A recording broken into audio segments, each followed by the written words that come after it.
What's going on, everyone? Mitesh here, and today I want to talk to you guys about what I think is the best budget smartphone you can get right now in April 2018, and it's the Android One edition of the Moto X4. Now, there are two main reasons why I think this is the best budget phone you can get, and the first one is the fact that it's really not a budget phone. It's actually very much a mid-range phone, and number two, it's on sale through Project 5, so you get two of them for $250, which is an amazing price.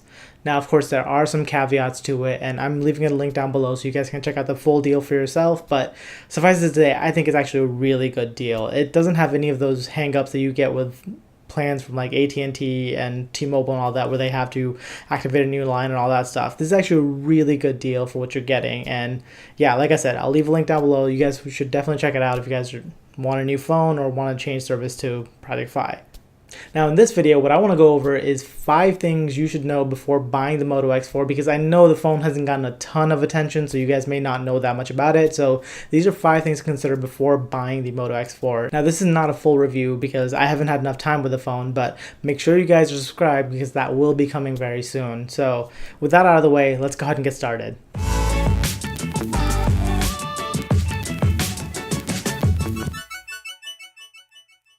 Alright, so at number 1, we have the fact that this is the Android One edition of the Moto X4. So what that means, for those of you who don't know, is the fact that this phone gets updates directly from Google. So this thing's already on Android 8.0 Oreo. It doesn't have 8.1 for some reason. I'm not completely sure why that is, but it has security updates through March, and we'll be getting the April one very shortly. So yeah, if you guys value good software and you don't want to spend the $500 extra to get the Pixel 2, this is probably the best phone to get on the Android side. So you know that you're going to get timely updates from Google. So as soon as the next version of Android comes, most likely this phone will get it before most other phones will. So if you guys value software updates, this may be the cheapest way to get them on Android side. And at number 2, we have the fact that even though this is stock Android, you still get Motorola's useful customizations. So you get things like Motor Display, which is like the precursor to the always-on displays you see nowadays. And you also get the awesome gestures like the double chop to turn on flashlight, the double twist to go quickly to the camera, which is way more useful than like adding a hardware button for things that you don't ever use.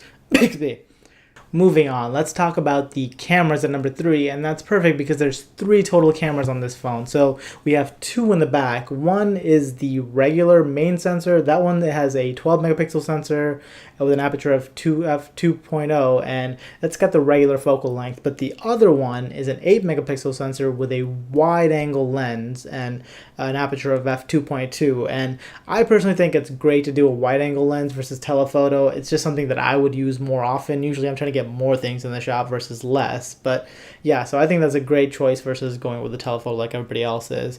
And on the other side, we've got a 16 megapixel sensor for the front facing camera and a flash. Now you don't see that on many devices, and yeah, so for the cameras themselves, they are pretty good. They haven't wowed me like the Pixel 2 normally does, but I can't really complain about the pictures I'm getting out of this phone either, and especially at this price point, I don't think you can get anything better than this. I'm holding off my full judgment for the full review because I still need more time to test it, to see what the limitations are. It has a pro mode and I want to test it out some more, so definitely be sure that you're subscribed so you guys don't miss the full review of the camera when that comes out. Alright, so since we're talking about cameras, let's go ahead and talk about the rest of the hardware at number 4. And so with this phone, you're getting very much a mid-range device for 2017. So you're getting a Snapdragon 630, which is a great processor. It has a great balance between battery life and performance. You're getting 3 gigabytes of RAM, you're getting 32 gigabytes of storage, though thankfully it is expandable via micro SD card. And then you're also getting a fingerprint reader on the front. Now the fingerprint reader is really fast, but there is one problem with it, and it's the fact that it very much looks like a home button, but it's not. So if you try to push the button, it's not going to take you home at all. You're going to instinctively think that's a home button, but it's not. You actually have virtual buttons on the screen, and you'll have to tap that to go home. One neat thing that they did with the fingerprint reader is the fact that if you long press it, it turns off the screen. Now, this would be great if you didn't think it was a home button, because I found myself constantly trying to reach for it, but then just ending up turning off the screen. It's once you get used to it, I don't think it'll be that bad, but yeah, it's kind of a weird choice that it didn't make it a home button. It is nice to be able to turn off the screen right by touching the fingerprint reader, so you don't have to reach for the buttons on the side, but it is what it is. Now, all of this hardware comes sandwiched between two glass pieces, so this phone is very, very slippery, and the one model that I have, the black version, gets fingerprints like crazy. So I highly recommend getting a case on this, and I've been using the Tudia merge case, and yeah, it's really great for just giving a lot of decent amount of protection. If you guys saw that, I also had this case for my Pixel 2, and I've been liking it there, and definitely this thing helps a lot on this phone too, because yeah, this thing is super slippery, and like I said, gets a ton of fingerprints on it, and it also has a huge camera hump, which luckily the case hides. So if you guys are buying this phone, make sure you budget at least $10 extra for getting yourself a decent case. You're not going to want to keep this phone without a case. Trust me, it doesn't ever stop becoming slippery.